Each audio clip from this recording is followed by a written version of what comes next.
Mahigit isang buwan bago ang eleksyon 2019, muling naglabas ng resulta ng survey nila ang Pulse Asia, kaugnay po ng mga tumatakbong senador. Nakatutok si Tina Panganiban Perez.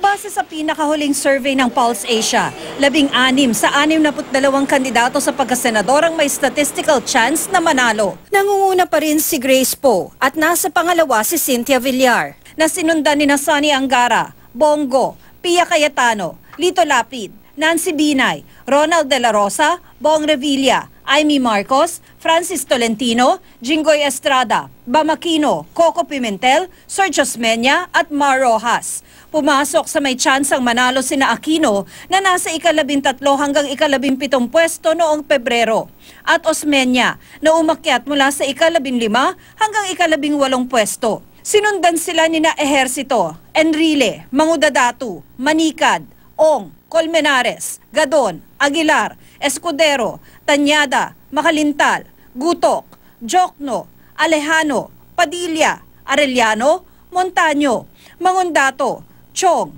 Hilbay, Chavez, Sahidula, Albani, Alunan, De Guzman, Afuang, Casino, Naliw, Malilin, Valdez, Generoso, Francisco, Valdevarona, Gigayuma, Roleda, Matula, Austria, Jangaw, Arcega, Arias, Gadi, Meñano, Caceres, Javellana, Abejo at Alfajora. Base rin sa survey, mahigit isang buwan bago mag-eleksyon, 4 lang sa kada 10 botante ang nakapili na ng 12 ibobotong senador. You don't expect people to actually complete.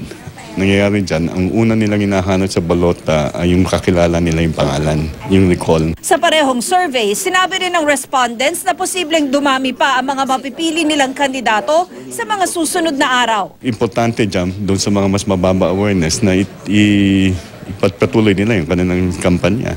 Pero ayon sa isang political analyst, baka mahirapan ang mga kandidatong hindi pa gaanong kilala ng mga botante. Ang hirap talagang makahabol. I mean, unless you have a huge amount in your coffers or you already have awareness, so to speak.